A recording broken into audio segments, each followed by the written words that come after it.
Hello everybody, welcome. I'm finally back today. It's been a really long time since I made a video. And we're living in a new pandemic paradigm now. So like so many of you, I've had to get used to this new normal of long lines and social distancing. And I am enjoying watching everybody wash their hands everywhere they go. But I realize how this situation is kind of surreal, and I hope everybody is getting their supply needs met. Really, the last 6 months have been kind of rocky for me, and after the last video in October, I had to have surgery on my leg, and it really slowed me down, actually, and it brought up a lot of issues for me about just being supported in general. And I do really appreciate the fact that I've got some close friends and family that have done so much for me and who have really supported me. But overall, I've done a lot of work on myself, and some of it's been very painful. But on the upside, I've had some really interesting research and field work and experiments over the last 6 months. And it's interesting because this past year, the cosmic rays have been really high. We've been in a solar minimum. In fact, today the cosmic rays are really high. And it seems to me like a lot of these days when the cosmic rays are hitting their highest peak this past year, those are the days when I was having certain experimental breakthroughs. And I found that interesting. But a lot of people have told me that they felt energetically affected by the cosmic rays. And I do think there's a lot to that. I think we don't really understand how they're affecting us. But today I really want to get back to the UFO and ET issue, and I want to talk about consciousness and the esoteric side of it. But I will be doing a follow-up to my last video about UFOs and disclosure politics. I've got some articles I really want to show you guys. So the whole subject of UFOs and ETs in general brings up issues around the dimensions and the electromagnetic spectrum that invite questions about the nature of our reality and our physicality. And it is noteworthy that the Navy was picking up these UFOs physically on their radar, and yet these objects were doing speeds and maneuvers that are supposedly impossible according to modern physics. And it's some of the best evidence that something non-human may actually be going on. And it's very rare to get such objective physical evidence, which is why a lot of people sort of see the whole ET and alien thing in this nebulous way. And it has a lot of crossover with interdimensional beings as well. And I think this is where a lot of confusion happens. And this is where we get into the whole idea of confusing the planes. And I always tell people to take me with a grain of salt about this subject for that very reason. I've got a high standard now of skepticism and discernment about the actuality of this. In private, I entertain this stuff extensively, but like when it comes down to, really when it comes down to what I actually am willing to say that I know, I try to be more skeptical, and I try not to treat my subjective experience as fact. Because I've heard a lot of testimony over the years, especially from people in the New Age community, and they are notorious for confusing the planes. And I think what's happening with a lot of people is they're having an experience that's either a dream or an astral experience or even their imagination, and they are confusing it with an actual physical encounter. And this is part of the issue of being human, A lot of people live in their heads. It's very easy to do in this day and age with the internet especially.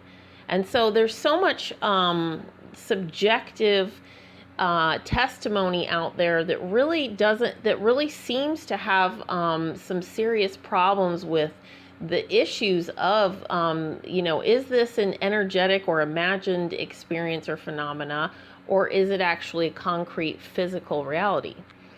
And I say this because we know that consciousness has layers or planes. You know, you have this layer of mind and emotion, or astral and etheric bodies. You've got all different systems that break up and label these planes. You know, obviously it's all one, and the planes interact and are part of each other. However, I think we can all discern the difference between imagination, or the realm of the mind, with the actual concrete physical material reality. And that is really kind of the issue here from my point of view, as far as gaining some objectivity about this. And we know that we have this fluid mind and denser fluid emotions, and then we get to the inertia of the physical plane. And that's where we find this shell game.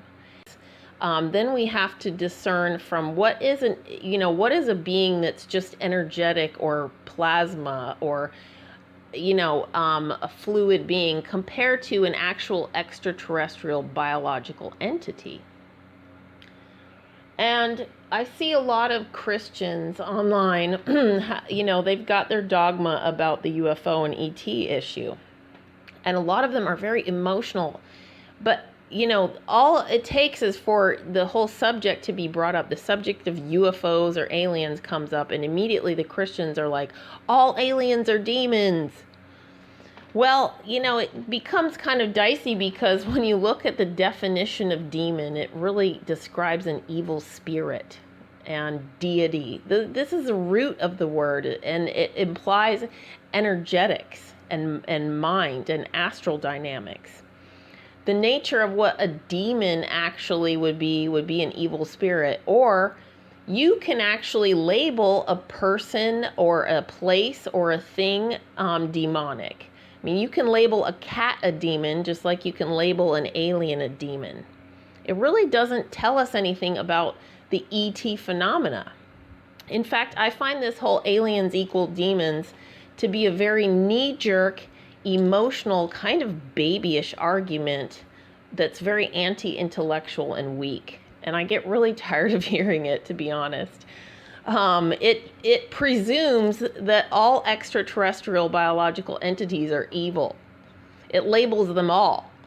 And I find that to be hard to believe, that everybody outside of this Earth's biosphere is somehow inherently evil. Well, there's a lot of evil inside the Earth's biosphere too. Plenty of demons. And so, like, when I'm talking about this issue, I try to be very discerning about that, because I've noticed a lot of people prefer the fantasy to the reality when it comes to this stuff. There are people making money, gobs of money, off their UFO and alien fantasies. And so when I'm talking about gray aliens, for instance, I've talked about what I think they are. I've produced so much of my personal point of view on this. I have a whole playlist with all my videos in it. But what I'm saying, I'm not talking about an elemental. I'm not talking about some nebulous energy, interdimensional kind of thing, even though these beings obviously have a different dimensional perspective of it than we do. But I'm talking about actual physical critters. And as I've stated before, I don't think that the gray alien physiology is actually that giant head with the big eyes. I think that's a suit. I think, and this is based upon all my experience and research, that these are cyborgs made into cyborgs. And there's a lot I could speculate on all of that, and a lot of things that I think. But again, discernment, grain of salt. This is what I think. I'm not saying that there are not aliens out there or interdimensional beings that are of a whole different level of reality than we are. And I have no idea how these tic-tac UFOs are messing with the laws of physics. But I propose to you that tic-tac UFO actually may be a gray alien clown car. These are physical objects, according to the Navy pilots and what has actually come out in the leaks. There's been a lot of testimony about this, and it is very interesting. The vast majority of our experience of reality is not physical. So I don't want to be too focused on the material. I think I don't want to discount people's astral experiences. There's some of them are real to, you know, a certain extent. There is a reality to that in our experience. I think that it's important for people to process these things. I'm going to tell you right now, I think disclosure is going to happen in our lifetime. I think there will be fake disclosure and real disclosure. I suspect that real disclosure actually may begin on the moon. And I think you should watch the moon. Maybe the aliens will finally show themselves. I don't know. But I think if they do, they'll do it from the moon in order to give humanity some space. And what I also have noticed is I think there's going to be a lot of plausible deniability about it for a long time.